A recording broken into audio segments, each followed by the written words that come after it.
그래소리 TV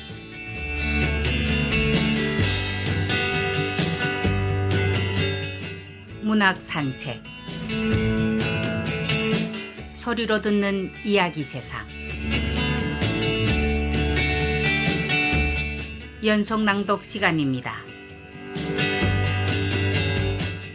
오늘은 한강 작가님의 연작 소설 몽고반점 6부를 낭독해 드리겠습니다. 몽고반점 한강.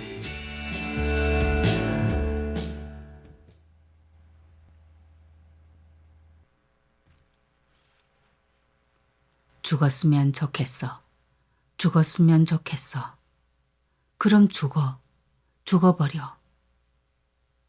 왜 눈물이 흘러내리는지 모르는 채 그는 운전대를 거머쥐고 몇 번이고 와이퍼를 작동시키려다가 부연 것은 유리창이 아니라 자신의 눈이라는 것을 깨닫곤 했다. 죽었으면 좋겠어 라는 말이 왜 주문처럼 머리 안쪽에서 쉴 새 없이 터져 나오는지 그는 알 수 없었다. 마치 자신 안에 있던 다른 사람이 그 말을 듣고 답하듯 그럼 죽어 라는 대답이 쉴 새 없이 몰아쳐오는 이유도 알 수 없었다. 흡사 타인들의 대화 같은 그 말들만이 그의 덜덜 떨리는 몸을 주문처럼 진정시키는 까닭도 알 수 없었다. 가슴이 아니 온몸이 타들어가는 것 같아 그는 양쪽 유리창을 활짝 열었다. 밤바람과 차들의 굉음 속에 그는 어두운 간선도로를 질주했다. 떨림은 손에서부터 시작해 온몸으로 번져 숫제 1을 부딪히며 그는 엑셀러레이터를 밟았다. 속도계를 볼 때마다 흠칫 놀라며 경련하는 손가락으로 눈자위를 문질렀다. 검은 원피스 위에 흰 카디건을 걸친 피가 아파트 정문에서 걸어 나왔다. 4년간의 연애 끝에 그와 헤어진 뒤 피는 사법고시를 패스한 초등학교 동창과 결혼했다. 남편이 경제적 뒷받침을 해준 덕분이겠지만 그녀는 결혼 생활과 작업을 잘 병행했다. 수차례 개인전을 열며 강남의 콜렉터들에게 제법 인기를 얻었고 주변의 시기와 험구를 확성기처럼 함께 달고 다녔다. 그가 앞뒤로 비상등을 켜놓은 차를 피는 곧 알아보았다. 그는 차창을 내리며 외쳤다. 타. 여기 나 아는 사람 많아. 경비 아저씨부터. 대체 뭐야 이 시간에? 일단 타. 할 얘기가 있어. 피는 마지못한 듯 그의 옆좌석에 올라탔다. 오랜만이야. 갑자기 연락해서 미안해. 그래 오랜만이야. 그런데 형답지 않아. 설마 내가 보고 싶어서 온 건 아닐 텐데. 그는 초조하게 이 말을 쓸어내리며 말했다. 부탁이 있어. 얘기해봐. 여기서 하기엔 길어. 너 작업실로 가자. 여기서 가깝지? 걸어서 5분 거리니까. 그런데 왜? 다혈질인 피는 어서 대답을 들어야겠다는 듯 목소리를 높였다. 이따금 부담스럽게 느꼈던 강한 여자 특유의 생기가 문득 반갑게 느껴졌다. 그는 피를 안고 싶어졌다. 그러나 어디까지나 뭉클한 옛 감정일 뿐이었다. 그의 몸에는 좀 전에 자취방에 데려다준 처제에 대한 욕망만이 석유를 부은 불처럼 타오르고 있었다. 기다려 하고 그는 돌아서는 그녀에게 말했다. 그대로 기다려. 곧 올게. 그리고 그는 이곳으로 달려왔다. 그가 원하는 수준으로 그림을 그릴 수 있는 사람, 그의 알몸을 알고 있는, 급한 부탁을 한 번쯤은 들어줄 수 있는 단 한 사람을 찾아서. 남편이 오늘 야근이라 다행이야. 오해라도 했으면 어쩔 뻔했어. 작업실에 불을 켜며 피가 말했다. 아까 말한 스케치 좀 봐. 그가 내민 스케치들을 피는 진지한 얼굴로 꼼꼼히 살펴보았다. 재미있네. 놀라워. 형이 이렇게 색채를 다루는 줄 몰랐어. 그런데 피는 날큰한 턱을 만지작거리며 말을 이었다. 그런데 형답지 않아. 이거 정말 발표할 수 있겠어? 형 별명이 5월의 신부였잖아. 의식 있는 신부, 강직한 성직자 이미지. 나도 그걸 좋아했던 건데. 피는 뿔테 안경 너머로 그를 빤히 건너다 보았다. 형도 이제 변신하려는 거야? 그런데 너무 과격한 변신 아니야? 물론 내가 왈가왈부할 처지는 아니지만. 피와 논쟁에 휘말리고 싶지 않았으므로 그는 잠자코 옷을 벗기 시작했다. 피는 좀 놀란 듯 했으나 이내 체념한 듯 팔레트에 물감을 개었다. 붓을 고르며 그녀는 말했다. 형 몸 오랜만에 본다. 피가 웃지 않아 다행이었다. 뜻없이 피가 웃었다 해도 그는 그것을 참혹한 조소로 받아들였을 것이다. 피는 매우 공을 들여 천천히 그의 몸에 붓질을 했다. 붓은 차가웠고 그 감촉은 간지러우면서도 저릿저릿한 집요하고 효과적인 엠모와 같은 것이었다. 내 스타일이 나오지 않게 할게. 알지? 나도 꽃 이미지를 좋아해서 많이 그렸는데 형이 그린 건 굉장히 힘이 있어. 그걸 살릴게. 마침내 다 된 것 같아 라고 피가 말했을 때는 자정이 훨씬 지난 시각이었다. 고마워. 오래 알몸으로 있었으므로 그는 한기에 몸을 떨며 말했다. 거울이 있다면 보여주고 싶어. 그런데 거울을 안 갖다 놔서. 그는 온통 소름이 돋아있는 자신의 가슴과 배, 다리를, 거기 그려진 거대한 붉은 꽃을 내려다보았다. 마음에 들어. 나보다 더 잘 그렸어. 뒷모습이 어떨지 모르겠어. 형 스케치는 뒷모습에 더 중점을 둔 것 같던데. 좋겠지. 네가 누군데. 최대한 형 터치와 비슷하게 하려고 했는데 어쩔 수 없이 내 냄새가 나는 것 같아. 정말 고마워. 그때 비로소 피는 웃었다. 사실 아까 형이 옷 벗었을 때 나 좀 흥분했었는데. 그런데 서둘러 옷을 꿰어 입으며 그는 건성으로 물었다. 점퍼까지 입자 추위가 조금 누그러졌으나 아직 몸이 굳어 있었다. 지금은 왠지 어떻다는 거야? 안 돼 보여. 온몸에 꽃을 그려놓은 형 모습이 불쌍하단 생각이 들어. 한 번도 형한테서 그런 느낌을 받은 적 없었는데. 피는 그에게 다가와 셔츠의 윗단추를 마저 채워주었다. 키스 한 번은 해주겠지? 이 야밤에 날 불러냈으니. 피는 그의 대답을 듣기 전에 그의 입술에 입술을 포겠다. 수백 번의 입맞춤의 기억이 그의 입술을 덮었다. 그는 눈물이 날 것 같았는데 그것이 추억 때문인지 우정 때문인지 아니면 이제 곧 그가 넘으려는 경계에 대한 두려움 때문인지 잘 알 수 없었다. 너무 늦은 시각이었으므로 그는 초인종을 누르는 대신 낮게 문을 두드렸다. 대답을 기다리기 전에 문을 열어보았다. 짐작대로 열렸다. 그는 캄캄한 실내로 들어갔다.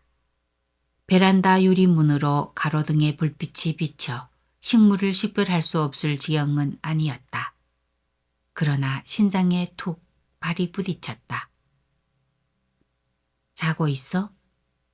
그는 양손과 양어깨로 들고 온 촬영 장비들을 현관에 내려놓았다. 구두를 벗고 매트리스 쪽을 향해 몇 발짝 나아갔을 때 어둠 속에서 희미한 사람의 형상이 일어나 앉는 것을 보았다. 어두웠지만 그녀가 발가벗고 있다는 것을 알아볼 수 있었다. 완전히 몸을 일으킨 그녀가 그에게 다가왔다. 불을 켤까? 그의 목소리는 칼칼하게 쉬어 있었다. 낮은 대답이 돌아왔다. 좋은 냄새가 나요. 물감 냄새. 그는 신음을 내며 그녀가 있는 쪽으로 달려갔다.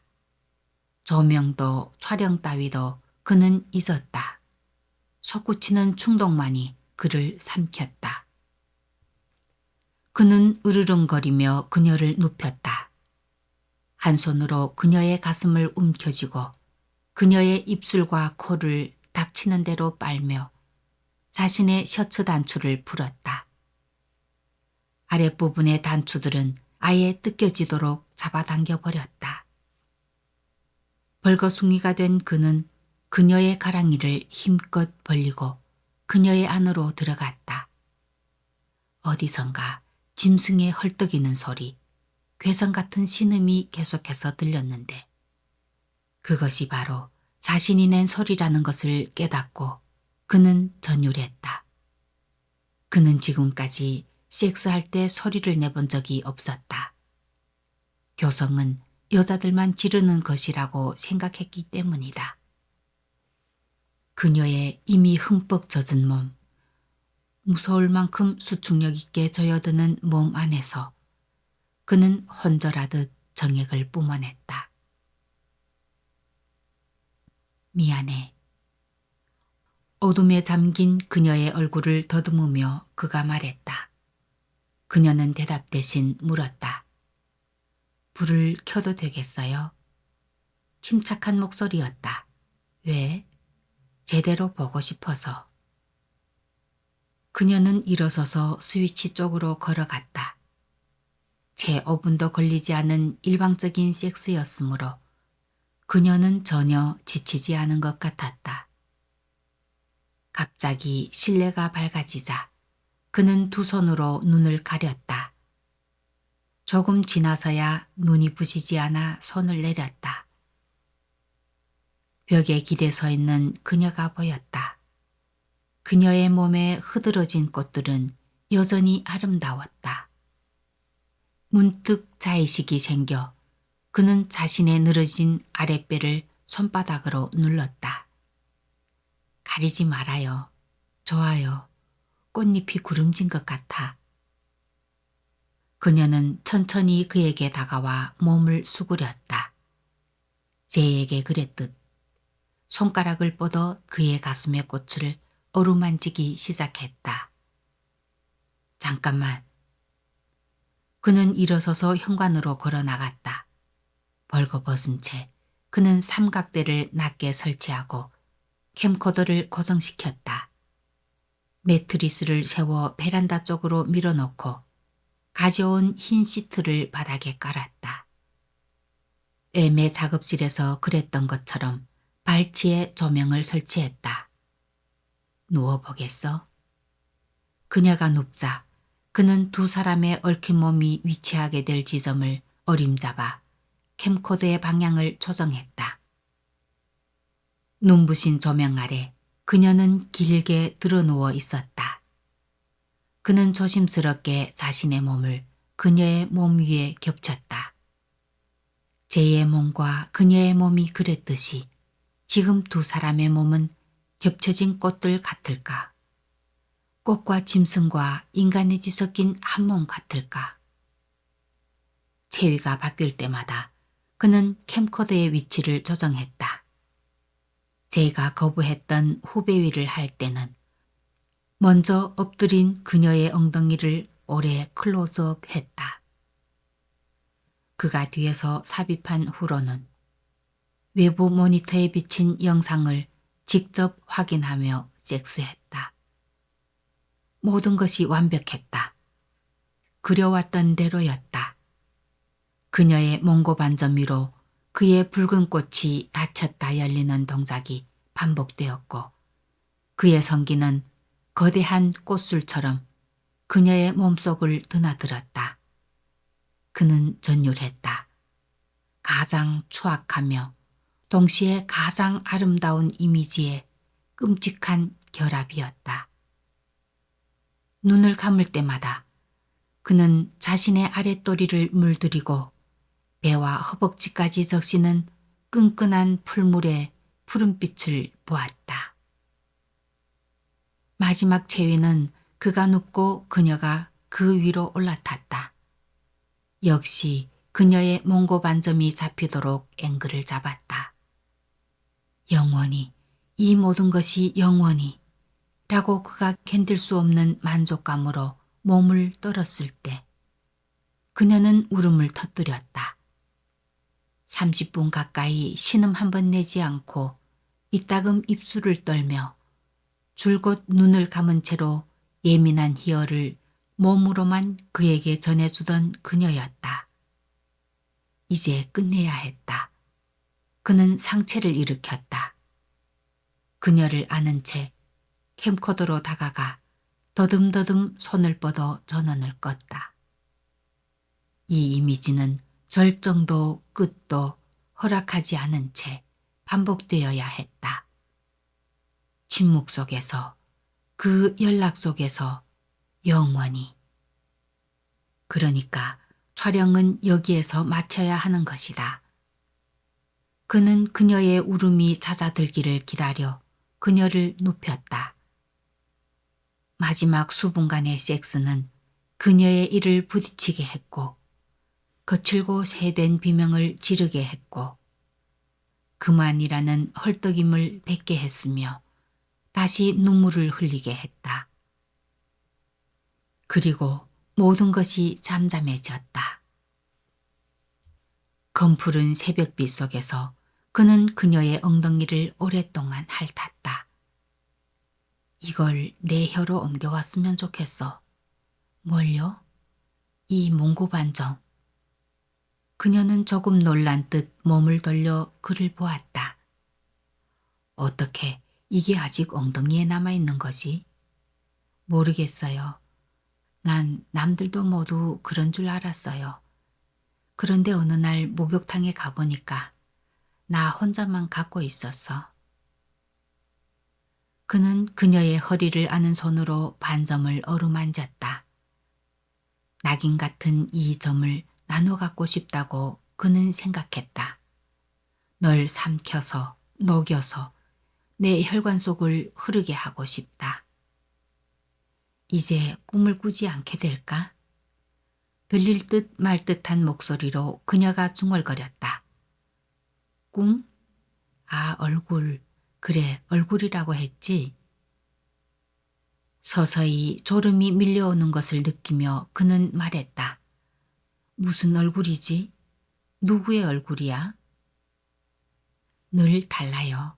어떤 땐 아주 낯익은 얼굴이고 어떨 때는 처음 보는 낯선 얼굴이에요. 피투성이일 때도 있고 썩어 문드러진 시체 같기도 해요. 그는 무거운 눈꺼풀을 치켜뜨고 그녀의 눈을 마주 보았다. 조금도 지치지 않은 듯 그녀의 눈은 방명 속에서 술렁이고 있었다. 고기 때문이라고 생각했어요. 그녀는 말했다. 고기만 안 먹으면 그 얼굴들이 나타나지 않을 줄 알았어요. 그런데 아니었어요.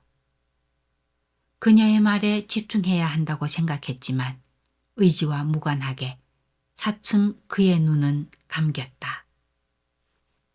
그러니까 이제 알겠어요. 그게 내 뱃속 얼굴이라는 걸. 뱃속에서부터 올라온 얼굴이라는 걸. 앞뒤를 알 수 없는 그녀의 말을 자장가 삼아 그는 끝없이 수직으로 낙하하듯 잠들었다. 이제 무섭지 않아요. 무서워하지 않을 거예요. 그가 깨어났을 때 그녀는 아직 잠들어 있었다. 햇빛이 밝았다. 그녀의 머리칼은 짐승의 갈기처럼 흐트러졌고 시트는 구겨진 채 그녀의 하체를 휘감고 있었다. 맵고 시큰한 냄새, 달콤하면서도 역하고 씁쓸한 냄새에 섞여 갓난아이의 몸에서 나는 베네네 같은 그녀의 채취가 집안을 가득 채우고 있었다. 몇 시쯤 되었나 그는 아무렇게나 던져놓은 점퍼 주머니에서 휴대폰을 꺼냈다. 오후 1시였다. 새벽 6시쯤 잠들었으니 꼬박 7시간을 죽은 듯 잠들어 있었던 것이다. 그는 일단 팬티와 바지를 입고 장비부터 정리해야겠다는 생각에 조명과 삼각대를 챙겼다. 그런데 캠코더가 보이지 않았다. 촬영을 마친 뒤 넘어지거나 하지 않도록 현관 쪽에 따로 두었던 기억이 나는데 어디론가 사라지고 없었다. 혹 그녀가 아침에 일어나 다른 곳에 치웠나 싶어 그는 부엌 쪽으로 걸음을 돌렸다. 가벽 뒤에 싱크대로 돌아가기 전에 바닥에 떨어져 있는 희끗한 것이 그의 눈에 들어왔다. 6mm 테이프였다. 이상하다 생각하며 주워들고 가벽을 돌았을 때 그는 식탁에 얼굴을 엎드리고 있는 여자를 발견했다. 아내였다. 보자기에 쌓인 찬압이 그녀의 옆에 놓여 있었고 휴대폰이 그녀의 손에 들려 있었다. 데크가 열린 캠코더는 식탁 아래에 뒤집혀 있었다. 그가 다가오는 소리를 들었을 텐데 아내는 미동도 하지 않았다. 그 상황이 믿기지 않아 그는 어지러움을 느끼며 말했다. 여보. 그제야 아내는 고개를 들고 일어섰다. 그것이 그에게 다가오려는 것이 아니라 그가 다가오지 못하도록 제지하려는 것임을 그는 곧 깨달았다. 아내는 조용히 입을 떼었다. 영애가 하도 연락이 없어서 가게 나가기 전에 들렀어요. 마침 오늘 나물 몇 가지를 무쳤거든요. 그녀의 목소리는 몹시 긴장되어 있었으나 거꾸로 그에게 변명하듯 애써 침착함을 유지하고 있었다. 그는 그 말씨를 알고 있었다. 아내가 극도로 감정을 숨기려 할 때에 느리고 낮은 미세히 떨리는 음성이었다. 문이 열려 있길래 들어왔더니 온몸에 물감칠을 한 영애 모습이 너무 이상해서 그때까지 당신은 벽 쪽으로 얼굴을 돌리고 이불 속에 몸이 파묻혀 있어서 알아보지 못했어요. 아내는 휴대폰을 쥔 손으로 머리카락을 쓸어 넘겼다. 아내의 두 손은 모두 심하게 떨고 있었다. 영혜한테 남자가 생겼나 보다. 몸에 저런 게 있는 걸 보니 두 번째 발광인가 보다 싶었어요. 그냥 가버려야 하나 생각도 했지만 어떤 남자인지도 모르고 영혜를 보호해야 한다는 생각이 들었어요. 현관에 낯익은 캠코더가 있길래 예전에 당신이 가르쳐줬던 대로 테이프를 되감아서 아내는 한마디씩 침착하게 그 자제력이 그녀의 모든 용기를 쥐어짜서 가능한 것임을 느끼게 하며 말을 이어갔다. 거기서 당신을 봤어요. 그녀의 눈에는 형언할 수 없는 충격과 두려움, 절망이 함께 있었으나 얼굴의 표정 자체는 오히려 거의 무감각하게 보였다. 그는 그제야 자신의 벌거벗은 상체가 아내에게 혐오감을 불러일으키리라는 것을 깨닫고 다급히 셔츠를 찾아 두리번거렸다.